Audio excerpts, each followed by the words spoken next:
Welcome to Same Spit Different Face Podcast, where my opinions is facts. And if you don't like my opinions, you can start your own podcast. And it's free. So don't forget to click the like button, the subscribe button, and the notification bell.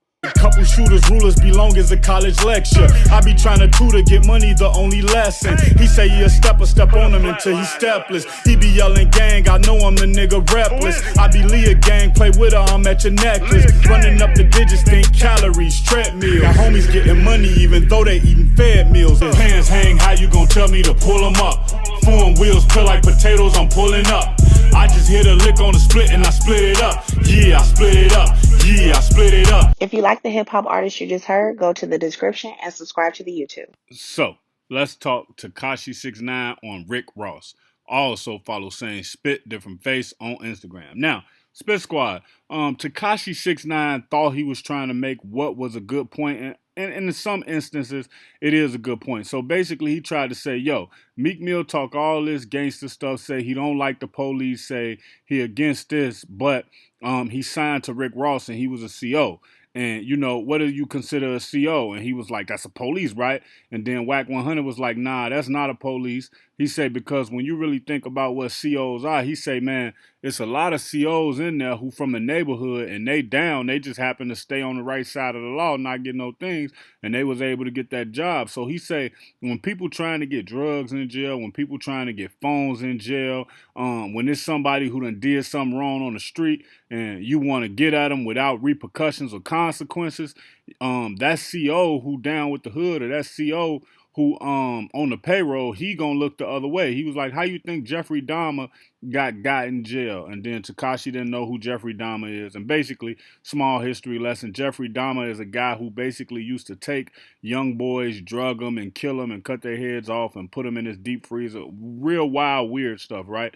But anyway, WACK 100 was basically just letting them know, man, not all COs are snitches. Not all COs are there under the law, land of the law. Some COs are there so they can be the pipeline from the streets to inside the jail so these people can get a hold of things that they need. And I 100% agree with them, man. It's a lot of these guys who are COs who come from certain place. To be honest, man, it's even some cops who have street ties, but I mean, they just kept their nose clean enough. Like, we look at this and we see it in every aspect of life. Even if you look at Aaron Hernandez, man, look at the type of things that he was into, but he was able to make it to the NFL undetected until, you know, he basically did something to somebody who was too close to him, and that was the issue. He tried to do something out of emotions and anger, and well, most of the things he did was out of emotion and anger. So I don't want y'all to think I'm trying to justify it, but just saying that he made it under the radar.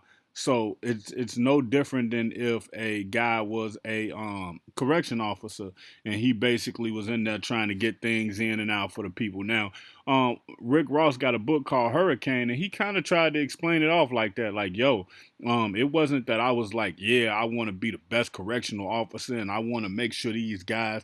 He said somebody, a big homie from my neighborhood, we talked and we understood that I didn't have a record, and you know, if I can get inside of here, that'd be great because I'll be able to help certain things happen. You know what I'm saying? And then Rick Ross said he probably worked there for like a week or two or something like that. And he said once they didn't move him to the main line where he wanted to be, he quit the job. But when you actually think about trying to get moved to the main line, when they do their background on you and they see where you from or they know your childhood story, they be like, nah, we ain't gonna put him over there. That can be issues for him if he don't do certain things for them people, even if they're not even thinking that you directly connected to that neighborhood.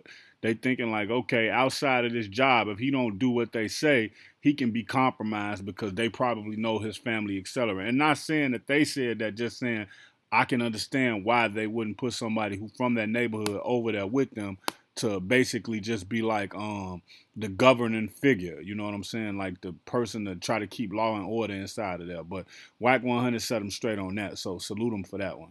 Check out No Time to Play Fair episode 4 in the end screen.